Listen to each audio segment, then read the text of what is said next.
Well, another day, another fiasco. Dan here, the speed shop. So you all remember this 56 Chevy we're working on? So today, we're not working on it at all. In the last couple of videos I've been talking about, or maybe it was the last video, I don't know how it's going to go, we're bringing Dani's 57 Chevy home. So why would you not bring another Tri-5 Chevy home when you're not quite done fixing a Tri-5 Chevy? We have our Nomad mostly done. It is mostly done, let's be honest. It is what it is. And honestly, we just need the space for a short amount of time. Now, Dani's car is a 57 Chevy, 4-door to 2-door conversion, Bel Air, that I did, I don't even know, a few years ago. And had a small block in it, was running and driving. I then LS swapped it, and then I robbed all the LS gear out of it to put in my car. It's been sitting dead since last year before Power Tour. And man, has she been giving me the gears? You guys have been giving me the gears about getting this damn Tri-5 on the road. Not this one, her car. So it's got to come home. But before we do that, we got to see what we got to put in for a mill. Now, we have a few options. This motor here, I believe is a 350 with the turbo 350 transmission by the looks of it. This came with, I bought a little Sebring Healy kit car, and this motor and trans came with it. It was in a garage. I don't know anything about it, but I took it. Now, that's option one, which I kind of think I'd like to do. But if we can get that thing running, bone stock, give a coat of paint, up in this box right here, we have that. It's actually an Atomic EFI and a Sniper box. We have that can go on the top, and we'd be set. Now, the other thing we have is this transmission, which is a, I built that 10 years ago. It's got a shift kit and a high stall in it, which works fine, but really no need to put in that car. I could find a use for it myself. And I have a small block Chevy in the other garage, but it's currently in that Healy we were talking about. And that's a sucked out small block 350 that had a burnt valve when I got it. I pulled one cylinder head, ordered one rock auto valve for $4, and put one head gasket on and put it back together. So it runs, but she's clapped, let's be honest. So it's more of a mock-up motor, but it does run and drive. That being said, this thing might be seized, broken in half. I don't know anything about this. Another starter on it. So the plan is pull this out from under. My other plan or goal, get junk off the floor. So I have to use this for something. We might as well put it in a car. Let's put it in Dani's car and get some frickin' room back. Now, unfortunately, we got to get this thing out. This thing does run though. Did run. But outside the door, we have a Nomad, a blank spot, and then my 57 Chevy. So it'd be cool. 5, 6, 7 in the middle of winter. You don't see that too often. So let's get this stuff moved. We'll see if we can get the transmission pulled over, or the motor and stuff pulled over, and we'll have a nice working area. It's already pretty late. I don't know how far we get tonight. It might be a tomorrow thing, but at least we'll make a plan. There's no planning. Who are we kidding? Let's get after it. I just took the charger off the wagon. The battery was dead, or bad connection, but I charged it anyways.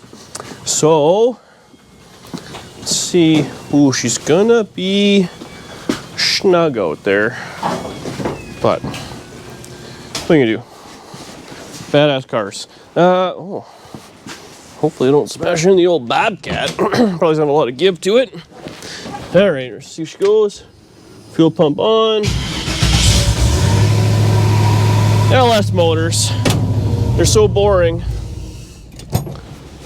Oh, I spoke too soon. What the hell is that about? We good? Are you happy? Okay. Reverse. Yep, you got it. All right. Oh, there's a junk in here. Okay, gentle, gentle. Perfect. Look at that. Oh, there's a snowplow right there.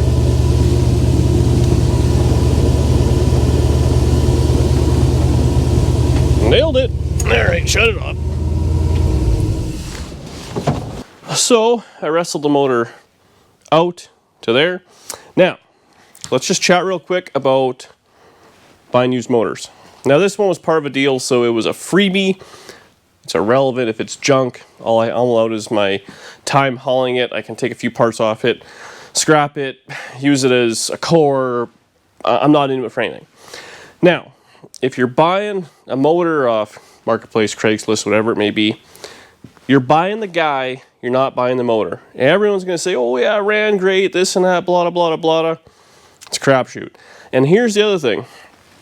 This motor, even if I heard it running, went through all the gears and it was all fine, there's a chance if you pull the pans or taking it apart, you'll find things and be like, this needs to be replaced, it needs bearings, whatever it is. Don't take it apart. If it runs and drives, just enjoy it. Let's try to make some performance, but at which point you're taking it apart anyways. Now, the thing's sitting there. Hopefully the guy can let you, have it run, all those sort of things.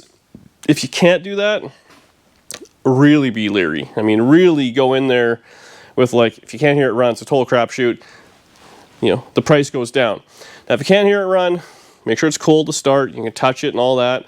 Exhaust on it is nice because if you can fire something up with open headers, you can't hear if it's clattering and stuff inside because the exhaust is so loud. Another warning sign. So all those kind of little things. Now, let's say you're kind of, whatever, on the fence, stuff like that. Now it's a matter of going a little deeper, and this is actually a perfect example of it. In my personal opinion, this thing is extremely complete. Now, again, when I talk about buying the guy, this came with that kit car. That guy took phenomenal care of that kit car. Had all the receipts, had all the paperwork. I mean, it's crazy. I could never do that, never would do that. He had every correspondence with the company, every bill, everything he bought, notes, filled out. On this date, this happened, journal entries. He's the guy you want to buy something from. I got it from an auction. I fluked out. We went with cheap, and I happened to really win on it. Now, we're looking at this thing. I did borrow a few parts off of it. The alternator and bracketry. I did steal the pulley off the damper, so I did that. So this thing was 100% complete. Now if you look at the rest of it, I mean, it has everything. Like, this is old school cruise control. The transmission's all together right down to the speedometer cable. It has a yoke in it. That's always nice, a little yoke. All that stuff adds up. I don't believe there was a distributor, or if there was, I put a bag in it, so one or the other was well taken care of. Somebody did something right there. It is complete, and if you look at it, look how clean it is. Like, it's not even bad. This thing needs like 45 cents at the pressure washer, and it's ready for paint, in my opinion. Now, further to that, you can always check what this thing is or what it's out of. Small block Chevy is what we're talking here. If you're doing Dodge, Ford, whatever, you can Google all these things, but I'm just going to show you on this case. So small block Chevys always have a casting on the back there. Hopefully that shows up. This one here is 3970010. That's your super common number. It's like 70 to 80 something or whatever it is. Truck, car, whatever motor. It can also be, and this is where people get confused on Facebook. The same number is used on, like I said, 28 Camaros and stuff. It's just a block. So that's step one. Step two, this being a blue block, and again, it hasn't been painted. We're blue right over the steel, or the cast, I should say. This is, I mean, like 74 maybe, 73, whatever year they switched to blue and up. So it's no performance thing whatsoever. They also have a number here, which is probably hard to see. I cleaned up with a little sandpaper, and we have a CKU suffix code, and you look that up. There's all sorts of websites out there. Speedway has them, whatever it may be. And this one, basically that CKU is like 73, 4, 5, and 6 maybe. 350 Chev. It's got a 4-barrel carburetor on it, like 185 horse. Nothing special whatsoever. Your run-of-the-mill would have been in your, 70s full-size Impala truck, whatever it is. This, the guy I bought this from in the auction, when we went to the sale, again, keep your eyes open, there was 70s Impalas everywhere. That's what the guy liked, so obviously I would assume that's what this is from. Look how clean this is. So either it came out clean, or the guy took care of it, it was stored inside, there was an air filter and stuff on it, I believe, so it's complete, top to bottom. This is a good candidate. Now you can take it one step further, and we might do it on this video. It's already gotten late. I think I'm going to call it for tonight. Pull the valve cover off, see what it looks like in there, be able to tell, was there oil changes done or not. We'll do that right now. Then we'll call it a night. Check the oil, all those little things. This one has some on the stick. It also was leaking from somewhere when I moved it, so we'll have to inspect that or fire it up and see where it yaks, if it starts. Yeah, let's get set up. We'll take the valve cover off real quick and see what we're working with. Okay, we got all the hardware out. Let's just see what exactly we're working with. Oh, it's on there. We'll use a screwdriver used for mixing body filler. That's good for it. Oh, not bad. Okay, so the valve cover gasket is junk. We'll see if to kind of silicone that back in place. But man, this is exactly what you want. This thing has had oil changes. Like, if there's not, it's all sludgy and whatnot in there. I mean, this is all really clean. I mean, man, it looks just fine. I can't imagine this thing will have any problems whatsoever. Now, we gotta find a distributor, stab that in there. We have a bunch up there in stock.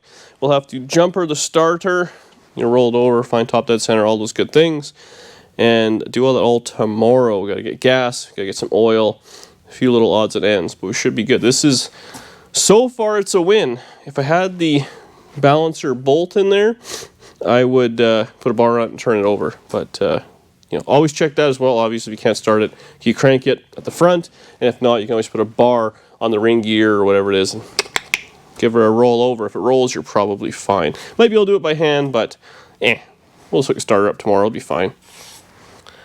Okay, it's a new day, and I thought I would just test this thing real quick, see if it would roll over, and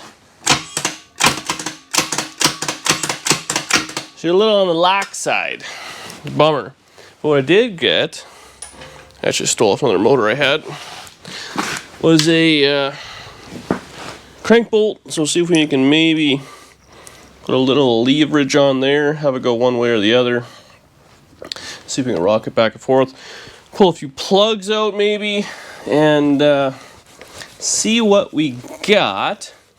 So I might do that. I might pull the plugs out and then just soak it down with some penetrating oil real quick. See if we can rock this thing back and forth. Otherwise, I don't know how far we should go with this. At the end of the day, keeping a piece of junk around is kind of worthless. But I can't imagine this guy would have kept anything that wasn't good. Like, who would keep some junk motor, right? No one I know. So we'll just see here if we can roll it backwards a little.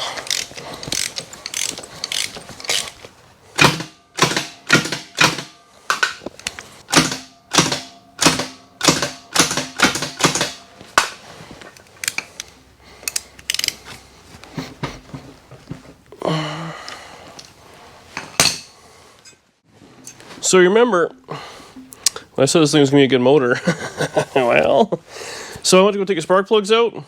They're all finger tight, which makes me think someone else has been down this road before, which is not great.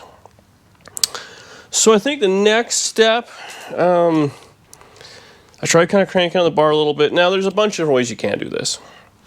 You can hose down the cylinders with penetrating oils and stuff like that. Mess around there, but yeah, I should maybe pull the transmission off just in case that's the issue. That's probably the quick and easy way. I could probably pull it off, leave the torque converter on it, go from there. That way we can isolate the motor from the transmission just in case it's a problem there. I'll try the linkage, I guess, see if it'll spin. And then really, I mean, even if we did kind of get it broken loose now, is that the motor you want to put in your girlfriend's car? Probably not. So unless we see something very obvious that's causing it not to spin that we can fix, I feel like this might be a short-term win if we do get it rolling. So I don't know what the next step is. Well, maybe I'll pull the transmission off. Do that anyways. The other transmission's good if we need it, and kind of go from there. I was really surprised. This thing did look in really good shape, but as always, buyer beware. It was free. I can't complain. Oh, I'm gonna ponder a little bit. I'll get back to you. well, after thinking about it, I think we're just going to pull a couple of cylinder heads. Like the transmission, you can spin it, there's no issues there. Everything seems fine. And ultimately, the exhaust manifolds have to come off this thing, so we're putting headers on. The intake's going to come off. The carburetor's going to be changed. So, nothing is tight on this. So all this has to come off regardless, so if I do come across something that's whatever, it's into it for a set of head gaskets. Look at all these brackets, look at all that good stuff. So see what we got going on. So I'm going to start stripping this thing down, pull the carb and the intake, and I guess kind of go from there.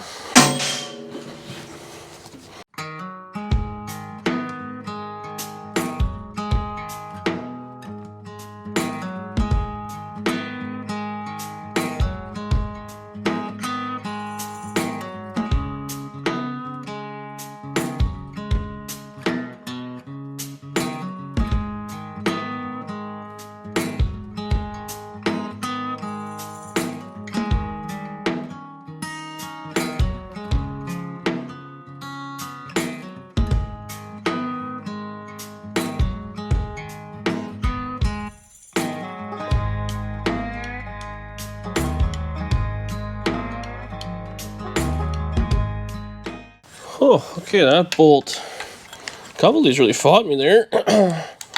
So they haven't been out in a while.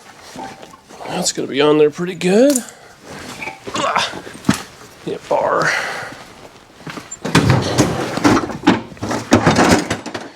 So, I think get everything out. We'll find out real quick here. Yeah, what do we got? Yeah, it's all out. No. You know, it won't come off if you miss just one. Oh yeah, that one needed a proper socket. Hang on. A wrench.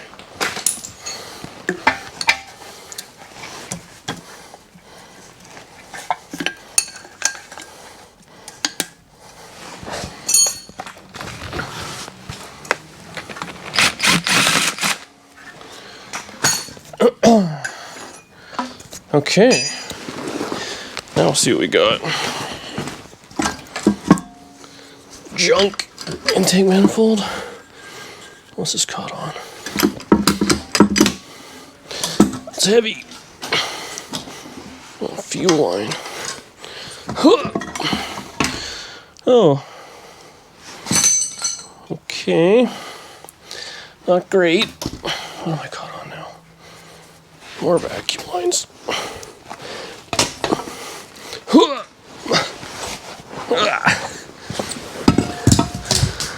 So, never a good sign when there's been something living in a motor. So that's not great.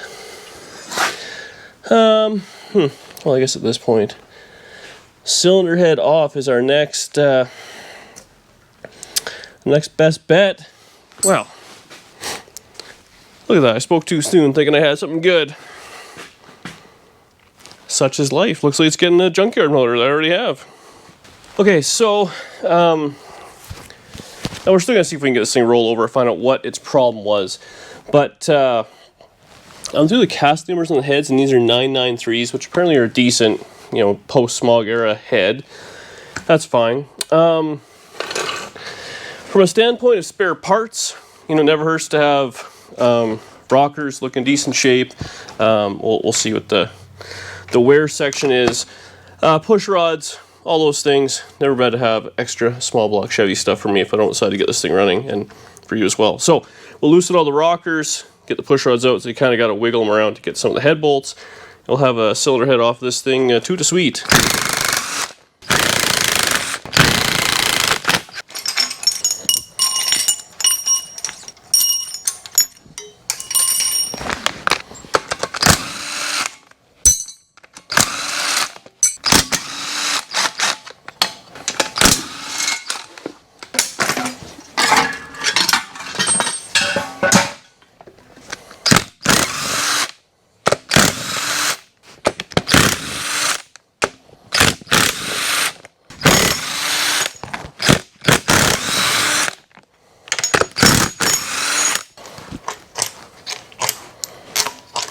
All right. Think we're gonna see anything good in here? Oh, hang on here.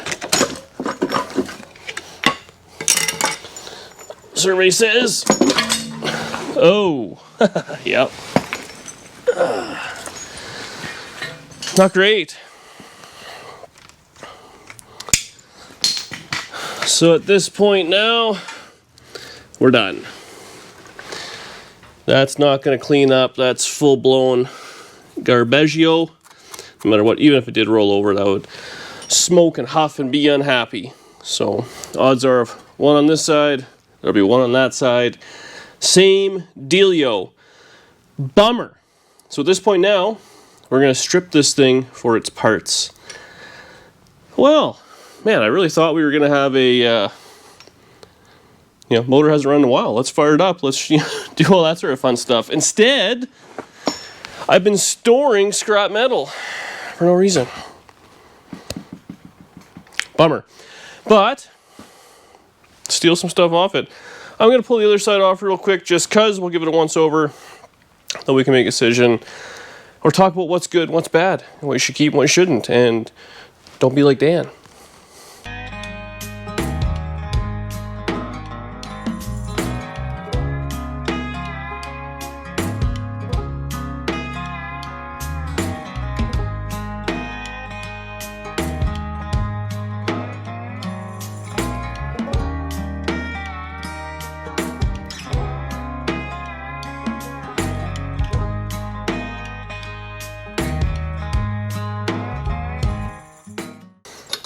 Come on, buddy. Camera's on. Gotta look impressive. I'll upload these ones. Small block Chevy. Head bolts. Can never have too many of them. Well, yeah. If you're missing some, you got problems. I should say that. What is going on here?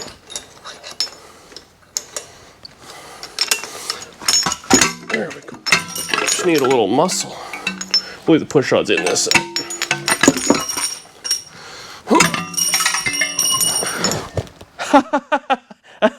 This is good. Oh, that's hilarious. Okay, check this out. I've never seen this before. That's how you know this thing was seized up. When there's a straw in the cylinder that someone has lost. Yeah, this one actually doesn't look that bad. You can actually still see some crosshatch and whatnot. So it's that one, but what are you going to do? It's bone stock, low compression, nothing special. Cylinder head on that side looks okay. You know what, we'll flip up both cylinder heads, we'll see what they look like, see if they're worth keeping. I'm sure I'll put them on the shelf. We can always, Uncle Tony, flip them upside down, see if any gas leaks through. Maybe we'll do that too a little. We'll just do it all. So here are the cylinder heads. This is the one I just took off that would be on the driver's side. I mean, it looks fine. Obviously, there's some kind of corrosion on there, but nothing really too serious. This is the problem we had right there. Obviously, this one got a bunch of water in it. So probably a valve was hung open or something like that. And, well, I think it's like terrible. Oh yeah, the exhaust. Well, the exhaust is definitely on the rustier side compared to the rest, so something must have happened there. Sat outside either with the carburetor was loose, maybe the carburetor wasn't even on it, there was no air cleaner on it. That being said, the carburetor itself, you always generally tell these will be all corroded up and whatnot.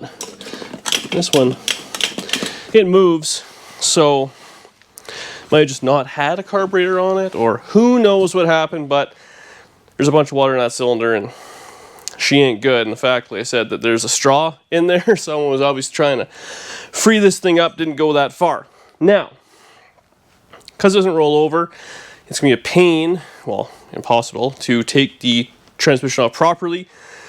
Because obviously what we typically do, well, I never even checked, but I assume there's bolts that go from the ring gear to the torque converter. Well, obviously you got to roll the motor over to get to those 3 bolts, or 6, probably 3 on this though. So what we're going to do, we're just going to undo the 3/8 bolts that mount the transmission to the motor, and we'll pull it off and we'll leave the converter on the block. And then we can fight that out. We can get in it with a wrench where we have to. So we're going to get a bunch of parts out of this. Now the question is going to be is the transmission. What do we do with this? I would assume this was obviously a running driving motor that somebody pulled out and then just let sit. Then by the time they got around to using it, it had locked up because a bunch of water and moisture and stuff had gone in there. It doesn't take long, like at all. Like just a few years and these things can kind of start screwing up. So that's why I fight out all the time. Keeping motors that you know are good. It's really handy because you can have them. They take up a lot of room. You can't just store them outside. I mean, this one, obviously, water got into one cylinder, and then there was those, you know, mouse feed or bird feed or something like that. Seeds got in this thing. When I bought this from the auction, it was in a sealed, heated garage. Whether it was in there for a day before the auction or not, I couldn't tell you. But it's a risk you take. So we're going to go ahead and harvest everything we can off this. And we'll make an inventory of everything I'm going to keep off this before we end the video. So let's strip the rest of this down. Man, we went from a will at start to a stripping video. Lucky you guys. All right, let's pull this transmission off. You know, I had a thought. So, I mean, I'm sure like the rest of you guys just must love Mortsky Garage. Or Repair, whatever the hell he calls himself, that guy. But, the bell housing bolts are loose too. What he does, which is like a great service to his viewers, is he rips them. I mean, he graciously sells them all his not good enough to keep parts for like super discounted prices. So based on his comment section, I think he'd probably value this around $1,200. So if any of you guys, suckers, loyal viewers, want to give me $1,200 for this pile of crap, and we'll Mortsky this thing and send it down the road. Anyways, let's pull this apart. And if you didn't get the joke, I love Mortsky. I don't want to get a bunch of misspelled emails. Tell me how good he is. I get it. Okay.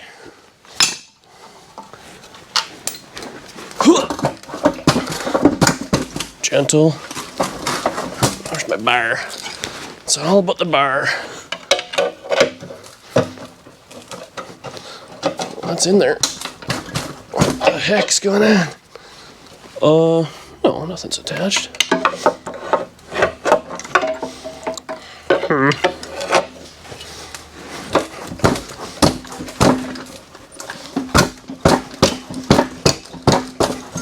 Struggling. Is that caught on something? Oh. It's got a little torque converter shield on it. All right, struggle continues. Hang on. 10 millimeter. 10 millimeter. Right when Chevy went to crap, eh? So these kind of, I would have thought it would have been a little later on, but who knows? Maybe it's a different transmission. They use some metric stuff and some standard stuff. You know, everyone always says they lose their 10 mil. I never do. I never use them. They're typically the only socket I don't lose because they're still in the package.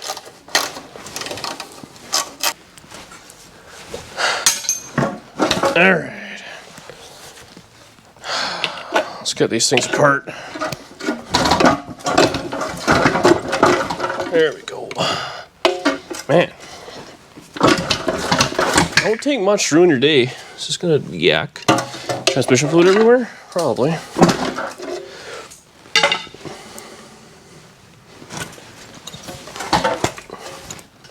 Gentle. Track the case. Let's go in. Oh. Just throw it back out real quick. There we go. Okay. Yeah. So, this is a turbo 350 non-lockup. So it's actually a good transmission, or be a great transmission, but at very least it's a good core. Junk stock converter. All bolted on there. Ring gear's actually in really nice shape. We'll be stealing that. Yeah. Alright, let's take a minute and assess and Collar of victory. Nope. Loss of a day. That's really too bad in there.